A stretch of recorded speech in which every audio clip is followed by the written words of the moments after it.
সালামু আলাইকুম, কেমন আছেন? আশা করি সবাই ভালো এবং সুস্থ আছেন। আপনার মতোই আমি আজ আপনাদেরকে Python beginning to advance blockchain machine learning and data science কোর্সের yield statement, Python yield statement কি সেটা শেখাবো বা আমরা জানার চেষ্টা করব। তো ইয়েল্ড স্টেটমেন্ট কি? ইয়েল্ড স্টেটমেন্টটা ইয়েল্ড কিওয়ার্ড ব্যবহার করে করা হয়। সাধারণত প্রয়োজনীয় জেনারেটর ফাংশন তৈরি করার জন্য ইয়েল্ড আমরা ব্যবহার করি। ফাংশনের রিটার্নকে একটা জেনারেটর হিসেবে ব্যবহার করার জন্য। হ্যাঁ, একটা জেনারেটর হলো পাইথন একটা বিশেষ ফাংশন যা কলকারীকে একটা জেনারেটর অবজেক্ট রিটার্ন করে। হ্যাঁ, তো যেহেতু এটি লোকাল ভেরিয়েবল স্টেট সংরক্ষণ করে, তাই এটি দ্বারা মেমোরি বরাদ্দের ওভারহেড নিয়ন্ত্রণ করতে পারি। তো আপনারা হয়তো অনেকে কনফিউজ হতে পারেন যে ইয়েল্ড এবং রিটার্ন, ফাংশন তো রিটার্ন করে, ইয়েল্ড আবার কি করে?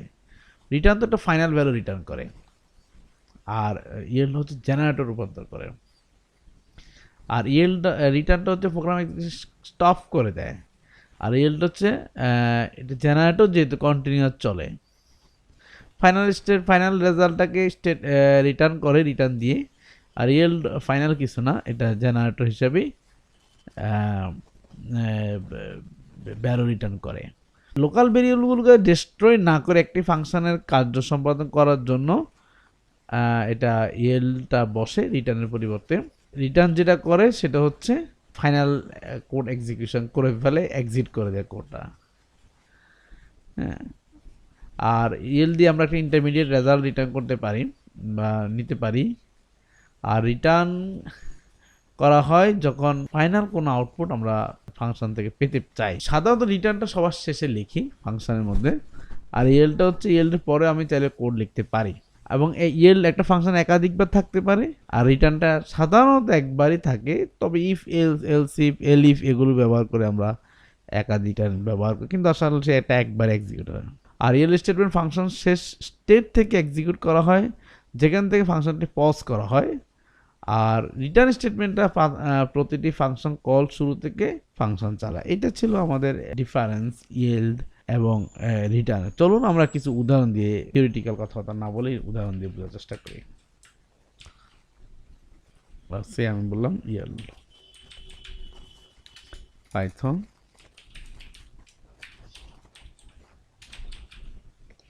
Dot py. লেটস সি আমরা জেনারেটর কিভাবে তৈরি করি। আমি বিভিন্ন রকম মেসেজ জেনারেট করবো, একবার কল করব একটা মেসেজ জেনারেট হবে। যদি ঘটনাটা এরকম হয়, let's see def fun generator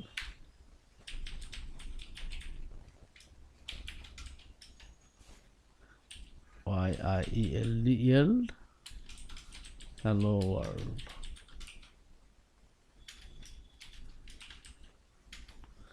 আর হচ্ছে yield hello w3 programmers। এই দুইটা আমি yield করলাম। এখন লক্ষ্য করেন, আমি ফার্স্ট চেক করবো, অবজেক্টটা ক্রিয়েট করবো আর কি। Obj equal to fun generator. So এখন পর্যন্ত আমার কোনো কিছু আসবে না। এখন আমি টাইপটা দেখবো, প্রিন্ট টাইপ। নিশ্চয়ই জানেন টাইপ ফাংশন দিয়ে টাইপ দেখা যায়। এটা একটা অবজেক্ট রূপান্তর করে, ইয়েলটা জেনারেটর অবজেক্ট তৈরি করে। সাম অবজেক্টে কি টাইপের সেটা এখন দেখবো। যে ক্লাস যে জেনারেটর অবজেক্ট তৈরি করে, এটা আমরা দেখলাম। আচ্ছা, তাহলে এটার আউটপুটটা কীভাবে? ধরুন আমি এখানে লিখলাম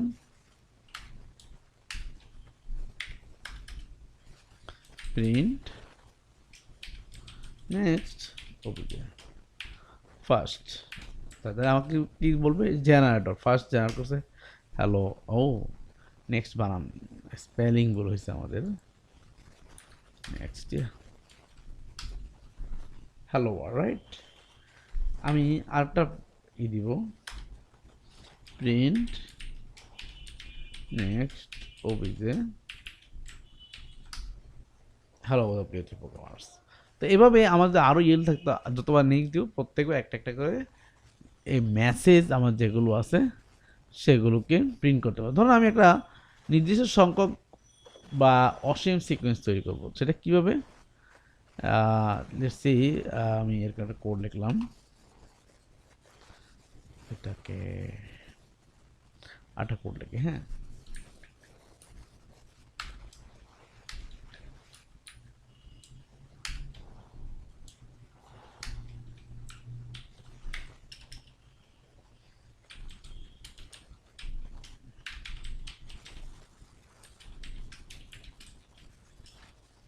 নাম ইজ ইকুয়াল টু হচ্ছে 0 while ট্রু, তখন ট্রু, এটা অসীম হবে। ইয়েল নাম নাম প্লাস ইকুয়াল 1। সো এখন দেখেন আমি এটাকে এখন আইএনএফ সিকোয়েন্সটাকে রান করব। For I in INF sequence,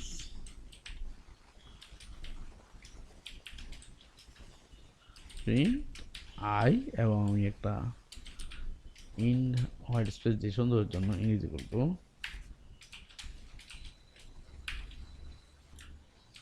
লক্ষ্য করবেন এখন একটা অসীম কন্ট্রোল সি, হ্যাঁ কন্ট্রোল সি দিয়ে আমি অফ করলাম। দেখেন আমার মুহূর্তের মধ্যে বিশাল একটা নাম্বার সেট জেনারেট করে দিল। সো এখানে আমি এটা অসীম সিকোয়েন্সটা তৈরি করলাম। যদি এরকম বলতাম নাম ইজ লেস অর ইকুয়াল 10, তাহলে কী হতো? এই যে 10 পর্যন্ত আমি একটা সিকোয়েন্স তৈরি করলাম ইয়েল ব্যবহার করে। তারপর হচ্ছে আমরা লিস্টের সাথে ইয়েল কীভাবে কাজ করে তার একটা উদাহরণ দেখি। তো এটা একটা আলাদা ফাইল নেই, ইয়েল with list dot py. Let's see, আমি বললাম একটা লিস্ট থেকে ইভেন্ট নাম্বারগুলো নিব। ডেফ প্রিন্ট ইভেন্ট,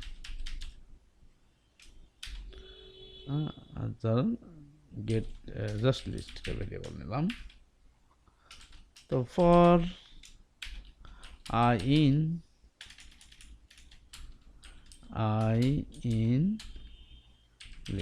লিস্ট থেকে নাম্বারগুলো আইতে রাখবো if I modulus 2 is equal two, যদি হয় 0 তাহলে কি করবে? ইএল করবে আইটা। ওকে, এখন আমি একটা লিস্ট নিব। লিস্ট ইজ ইকুয়াল টু হচ্ছে 1 4 5 6 7। এখন আমি অরিজিনাল লিস্টটা ফার্স্ট প্রিন্ট করি। প্রিন্ট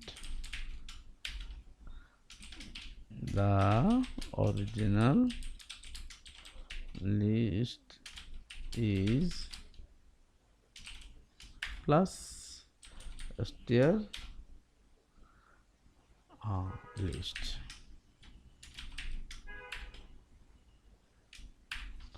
তাহলে এটা আমার অরিজিনাল লিস্ট, এই যে 1 4 5 6 7। এখন ইভেন্ট লিস্টগুলো আমি করব, সেই জন্য আমাকে প্রিন্ট ইভেন্টটা ব্যবহার করতে হবে। সো আমি এটা কপি করি, মেসেজ দিই the event number list here, the event number list here, সেটা কি? হেয়ার আর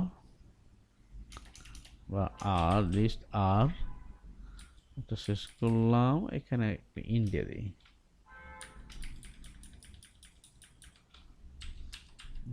হচ্ছে। এখন আমি ফর লুপ চালাবো, ফর যে ইন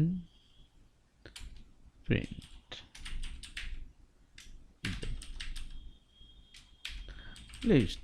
লিস্ট থেকে প্রিন্ট ইভেন্ট ফাংশনটাকে ইউজ করলাম। যারা যারা ম্যাচ করবে প্রিন্ট। লুপ কেন চালালাম? কারণ ইএল প্রত্যেকবার আমাকে জেনারেটর ভ্যালুগুলো দেবে, যে ইনগুলো হচ্ছে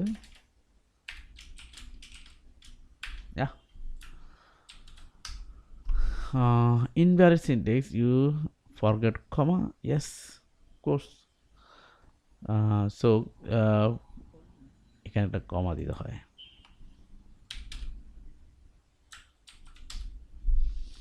4 and 6 হচ্ছে আমার ইভেন্ট লিস্ট। সো এভাবে আমরা ইভেন্ট লিস্টগুলোকে আমরা ইএল দিয়ে বের করে নিতে পারি। ধরেন একটা প্র্যাকটিক্যাল অ্যাপ্লিকেশন আপনি করলেন, যেখানে একটা ডেটাবেস থেকে যে শেষ ডেটা পাওয়া পর্যন্ত এটি সার্চ করতে থাকবে। এই জন্য আপনি চাইলে ইএলটা ব্যবহার করতে পারেন, কারণ আমাদের শুরু থেকে আর অনুসন্ধান করার দরকার নেই, তাই সময় বাঁচবে। ব্যবহার ক্ষেত্রে নির্ভর করে ইএল এর অনেক প্রয়োগ হতে পারে। যেমন আমি একটা উদাহরণ দেই, সার্চ, রাইট, সার্চ বলে search with EL py. Okay, see আমি কোথায় কোথায় আমার টেক্সট আছে, কত জায়গায় আছে সেটা আমি বের করতে চাই। তো আমি বললাম এরকম def print text, search text দিলাম,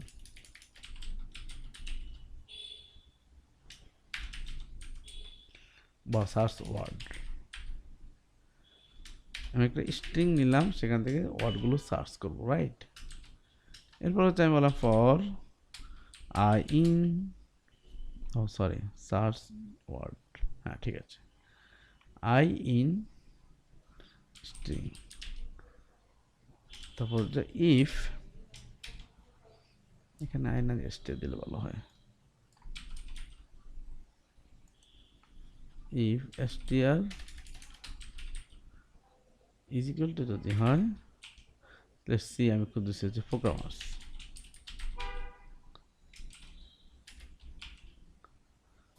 তাহলে ইএল আই, ওকে। এখন আমি মেসেজ সার্চ টেক্সট একটা ইজ ইকুয়াল টু হচ্ছে, আমি বললাম there are many web programmers around you. 8 line দিতে যাচ্ছে, এই জন্য একটা স্ল্যাশ দিলাম।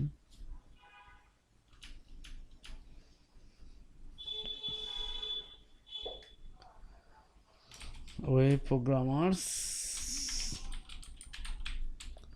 are known for teaching other web programmers.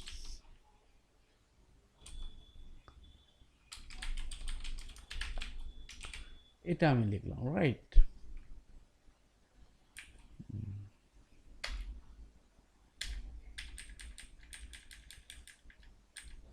এটা ট্রাস্টিং আমি নিলাম। ওকে, সো আমি এখন এটাকে পাঠাবো, আমার কাউন্ট দিব 0 ব্যবহার করবো এটাকে। সো আমি এখন বলবো print the number of programmers in string is equal to হচ্ছে, তো স্ট্রিং ইজ ইকুয়াল টু হচ্ছে, আমি এই স্ট্রিংটাকে স্প্লিট করবো প্রথমে। স্ট্রিং ইজ ইকুয়াল টু হচ্ছে স্ট্রিং ডট স্প্লিট, স্প্লিট করে ফেললাম, এটা ওয়ার্ড ওয়ার্ড স্প্লিট হয়ে গেল। এখন আমি কাউন্ট করব কতবার আছে আমার। For J in print search word,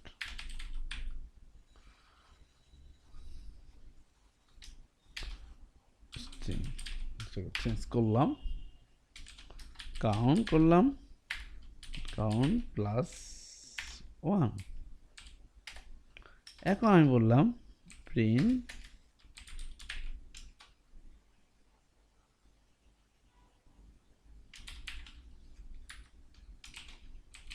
programmers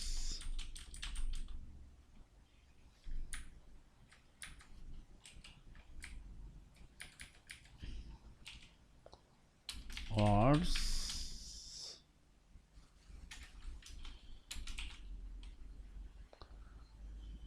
count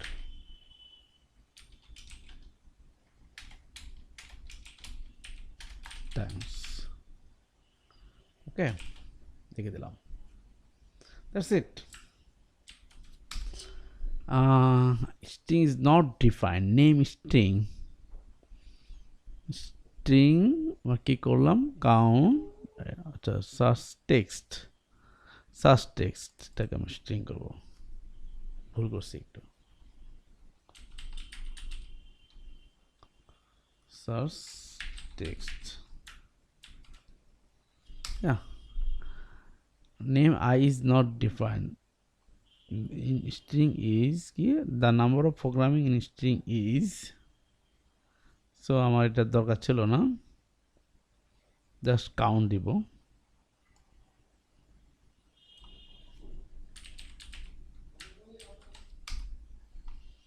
I is not defined, কোথায় আছে, এল আই,